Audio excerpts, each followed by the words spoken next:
everyone, this is another video about modding a console, an RGB console. This is the following video about making a NoCut mod on NES or Famicom. This time we're going to talk obviously with the Famicom, the original Famicom. This is not the AV Famicom, this is the one with only the RF output. And if you check on Tim Worthington website, you will see that you already have some kind of kit to replace the power board. So my original intention was to bring Borti NES.io to the Famicom and making at the same time a NoCut version. So this is the power board, this is the prototype I've made. This is exactly the same as the Borti NES.io, I believe some really minor changes. So the first one is the output on the NoCut. On the front loader you have the 9-pin here, Genesis 2 type 8-pin output, and next to it you have the 4-pin. Obviously I don't have the space to put something, so here you got your controller. The controller are on the back on the original Famicom. You've got the power IC, you've got the game or TV, and you get the channel selections. Since this is a NoCut mod, I couldn't put the S-video here, so to to provide another output, I use this is TRRS 3.5mm jack. So this is exactly the same as the Raspberry Pi. It's like you need a jack here with 4 rings, which are going to be left, right, I think is ground, and then video. I don't remember exactly the pinout because you got a similar one which swap 2 pins from the TRSS, but if you take a TRSS composite stereo output, you will need a Raspberry Pi compatible one, and it should work. So of course this is the NoCut mod, but if you don't mind cutting your console, this is the same, but this time you've got like the same connector as the Super Nintendo and GameCube. This is exactly the same connector type, so you will have like the composite S-video and of course the RGBs. I had a lot of issue with the output because I don't remember if I said it in the previous video, but the library I used for the 9-pin was wrong, and I fried a lot of CPU and PPU in my testings, fortunately. So I haven't tested yet, honestly. So what I'm going to do, as you can see, I've already removed the CPU and the PPU because I need the CPU and the PPU for finishing another console. So what I'm going to do, I'm going to replace the CPU. I'm going to put it, maybe need to clean the board because it's a bit dirty. The installation is super straightforward. You remove the ribbon, you can put another ribbon, you can reuse one. I'm going to put a new ribbon, and you just swap the power board with the NES.iOS. For the NESRGB installation, if you don't have Tim Worthington kit, you will have some trouble to install the NESRGB, so don't pay attention to that. This board was reused, installed multiple times for my testing. So if you try to put it like that, it won't fit on the console, mainly because it's going to be outside, but you have like the oscillator here which is going to be on the way. Yeah, it doesn't fit. So on Tim Worthington kit you have something like that. This is just a riser.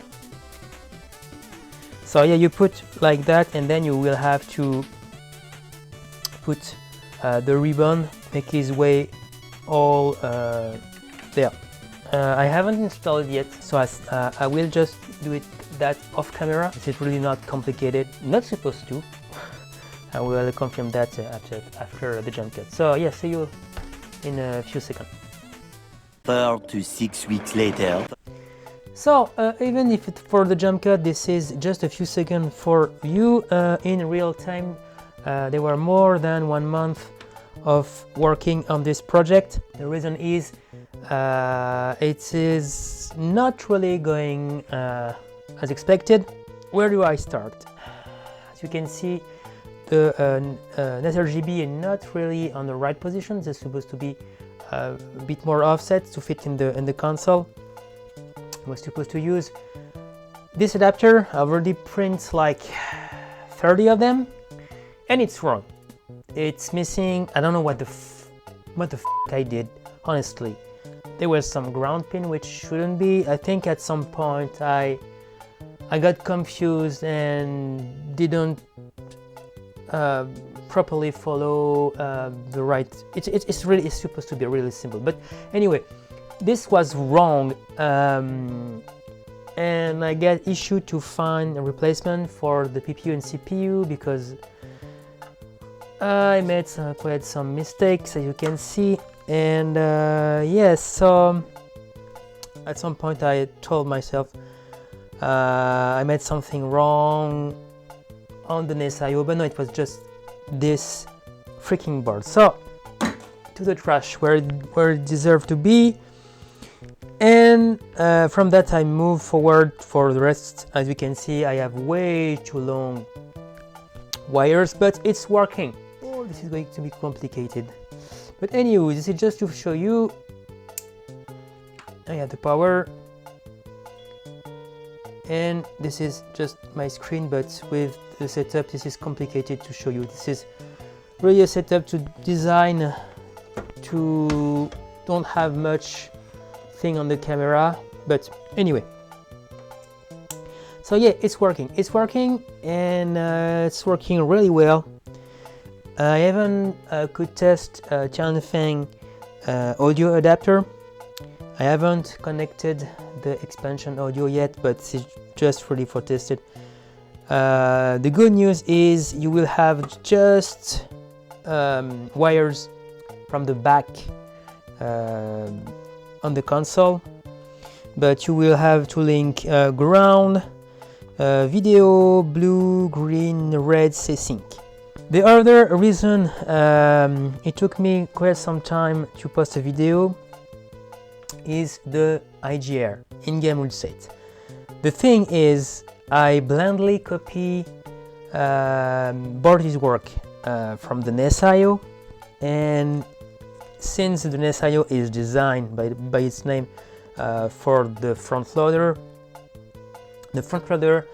because it has a CIC chip, has an active low reset, which means the way the console is designed, the reset is linked to the +5 volt, which is not the case on the Famicom IO. I have to tinker a bit why when I reset I didn't have anything, and the reason is here. This is the resistor which is in fact setting up the peak to work with the correct active high or active low. So unfortunately I have already the PCB done for this batch, I think it's 30-ish PCB, and yeah, so it's a bit too late, but the revision, the file I'm going to publish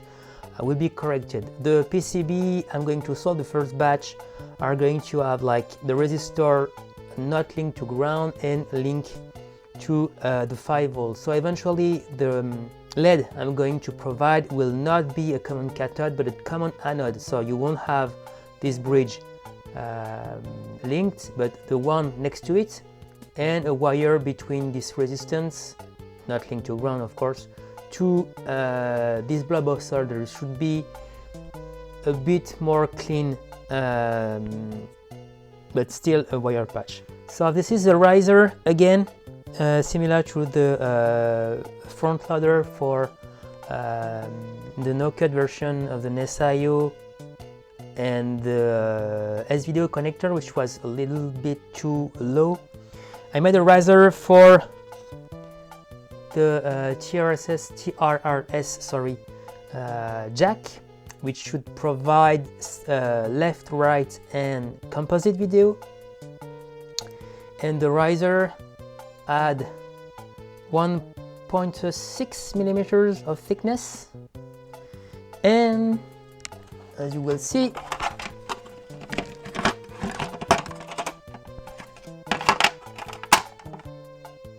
it fits really well. I can totally close the console. I don't have like additional gap.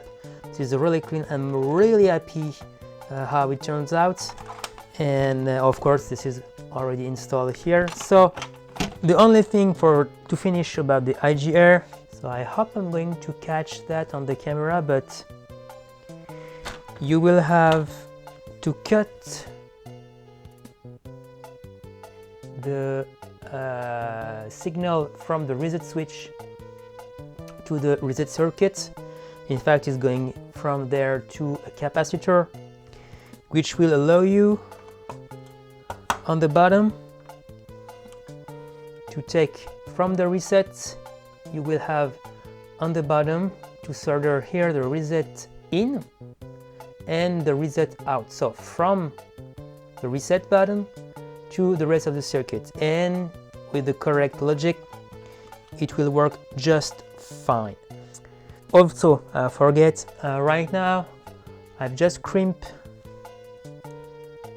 the reset on a GST, I think it's, yes, it's a small one, so it's a GST PH 2 pin, just for easy manipulation. Of course, on the original power board, you will have to desolder the reset, and you will have to solder on this board. But of course, if you can crimp, I strongly recommend, because as you may know, the Famicom has its power switch screw on the top shelf. So if you open it up, the wire is long enough so you can mess around inside the console, but it's always best when you can separate the shell from the electronic. So just for the purpose of this video, I've removed the Tianfeng audio adapter. This is just the base installation, and as I told you, this is really similar to the front loader. The only thing is the length of the wires. Also, on the installation of the NoCut, you only have the 9 pins. You don't have chroma or luma, but if you use the full SNES, well, you will have to cut the back.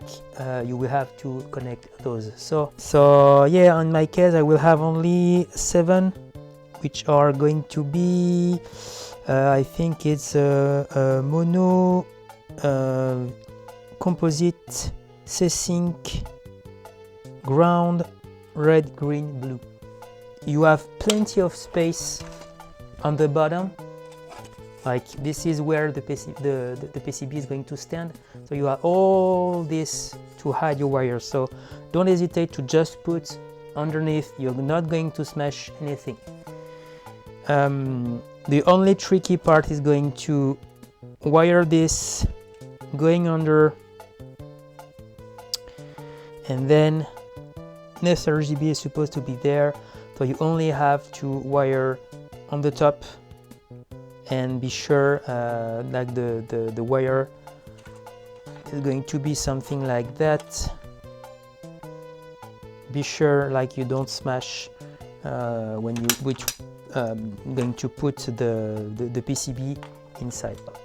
I'm just going to prepare and I'm not going to show you how to solder. This is really like just soldering wires, but I'm going to wait for the adapter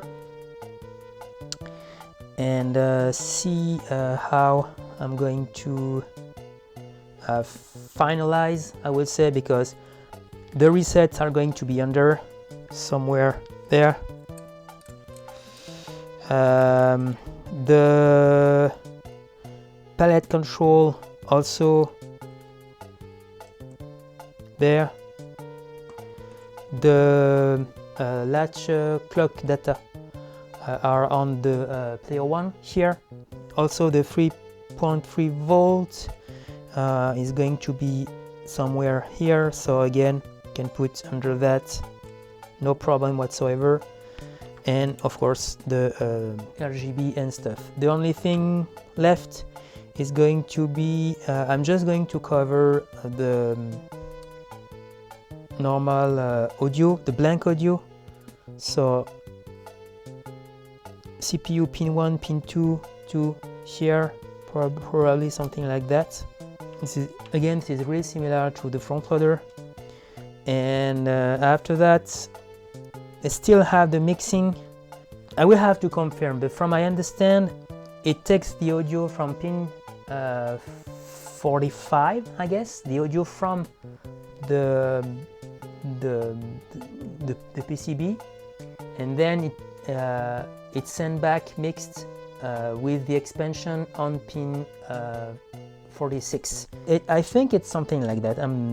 I still have to confirm because I've saw a lot of pin 44, 45 and 46 inverted all across the internet, so I will have to check, make some tests. The thing is I don't have a proper way to test the expansion because Dracula 4 is really expensive right now, and I don't have an adapter to plug like my EverDrive. I don't have the adapter to plug it on the Famicom. So again, this is going to be a jump cut for you, probably a few weeks for me. So eventually the next jump cut is going to finish this mod. One eternity later. So again, for you this is just a few seconds. For me it was again multiple weeks, and oh boy, that was quite a ride. Where should I start? Yes, so first the adapters to put to offset the RGB board are working fine. I had quite issue with the Famicom because for some reason I got pretty sure unrelated stuff frying here and there. So the PPU fried and killing the NESRGB and the CPU. After that I got RAM issues. After that I got game issues because my copy of Tetris fried. I'm quite exhausted by this project. It was supposed to be really quick, just a simple adaptation of Borti's work. I don't know, maybe I'm just stupid. I have no idea, but honestly I'm quite exhausted. So I want to wrap this up, and hopefully it's not going to, yeah. So as you can see, I got my copy of Mario Bros. It was really complicated. The card was horribly dirty. I had issue with the PPU and CPU. As you can see, the screen just offset.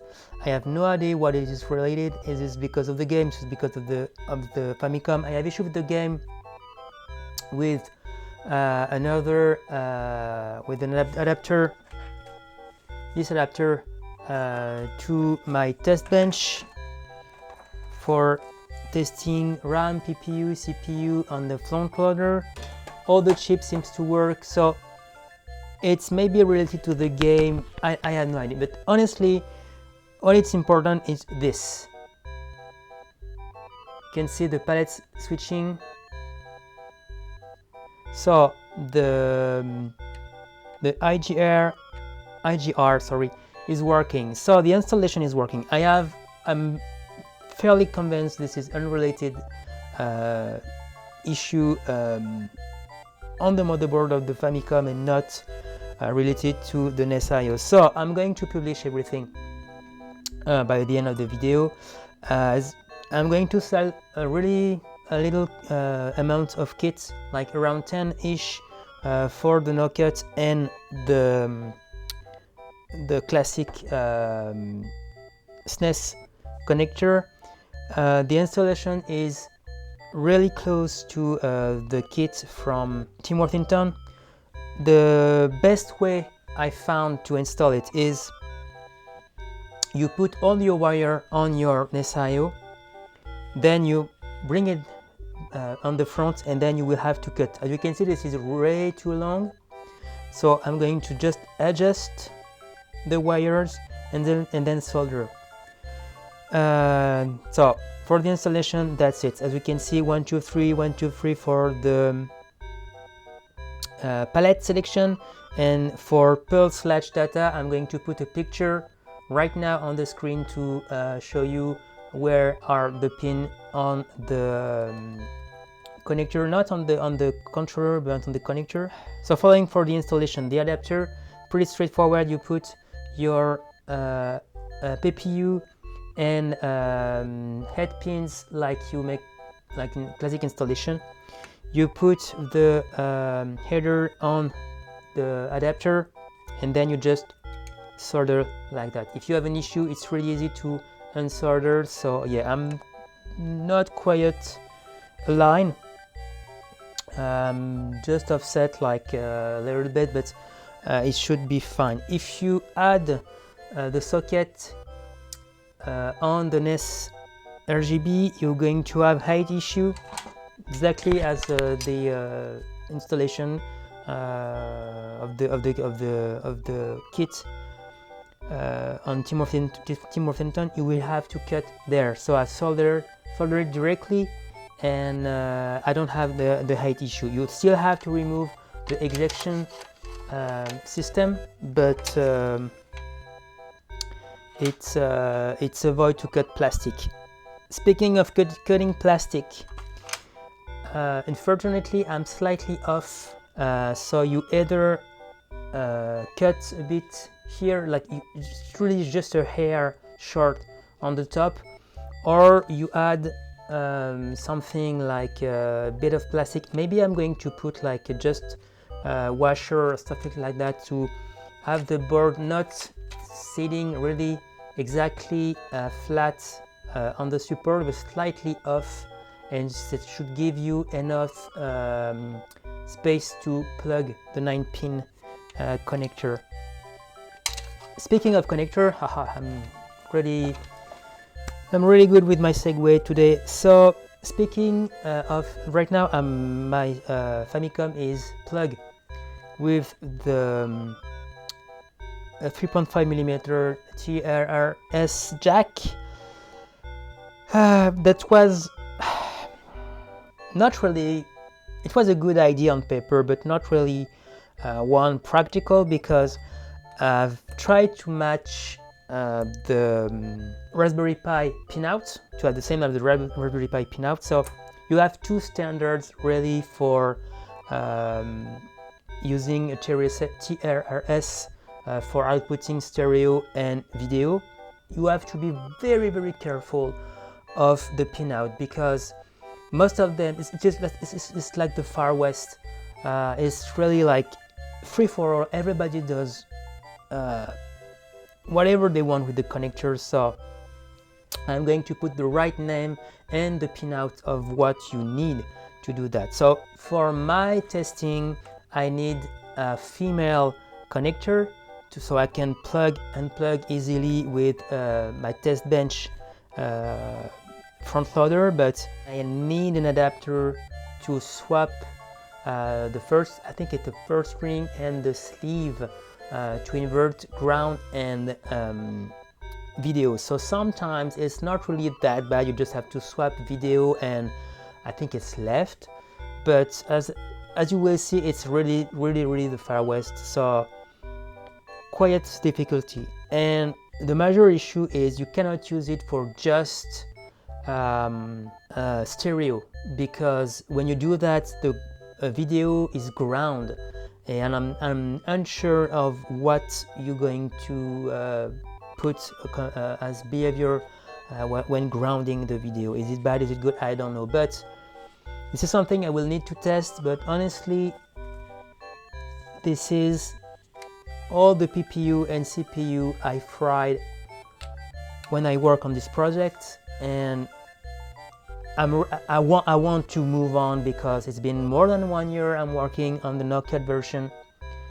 I'm not really good at that, honestly. It was supposed to be easy, something to help the community. I got issue with my first batch, so here we are. I'm going to publish everything. The NES.io is working. I don't have issue when you make a classic installation, when you don't meddle, when you don't test, just put install and it's working as it should. I've talked with Tianfeng for the audio module. We got something working, but we got balance issue. I'm still going to publish the work and the comments of Tianfeng about it. When you install the NESRGB on the Famicom, most of the time you're losing the mic and the mixing. I saw something on I think it's a NESDev forum where Tim is telling like you can change the mixing, not taking A and B from CPU pin 1 and CPU pin 2 for the mixing, but you can take the output of the pin mixing from the card, put I think it's 27k ohms resistor. I'm going to add, when I'm going to publish everything, I'm going to add what Tim told, and then you're going to have the mixing still here. You have some component to remove, so it's up to you. If you don't really care about the mixing, because let's be frank, if you don't have a Famicom disk system, there's only very few games with the mixing. If you have a N8 Famicom version, yes, you may need it, but honestly, if it's for like default, you don't really need. So you can do the classic installation of pulling pin 1 and pin 2 to A and B, and have the audio output. So yeah, I'm sorry, the video may be a little weird because it is a long time project. I have to put everything else in pause, including an arcade conversion to a real mini arcade, which is in pause for 1 year right now. I have a lot of stuff I want to work on, so I'm sorry, this is it. This is working. You should not have problem like I have because you're not supposed to tinker. The installation is as straightforward as an NESRGB is, meaning you have those wires which are 3.5 volt and 2 ground. You have all the IGR wiring, and you have all the RGB audio and ground. After that, it depends on what you want to do. I'm going to put picture when I'm going to sell that to explain how to install, what you need to remove, but I need to go forward because this, honestly, I know this video is now turning as a kind of complaint, but I need to vent. I'm really sorry, I need to vent. It cost me a lot of money for really little return, and just imagine trying to do something and burning like PPU for nothing. By the way, thanks to Leon Kerlik, which sold me a few spare PPU and CPU. So yeah, let's wrap it up. We need to make a closure on this project. I'm going to put everything on GitHub. I'm gonna need some time to make the board to sell with a proper addendum to what you have to do. Still hope you like the project. If you have like stuff you want to modify, go to the GitHub project. I need to get away from this for quite a while. So yeah, thanks for watching, and see you soon.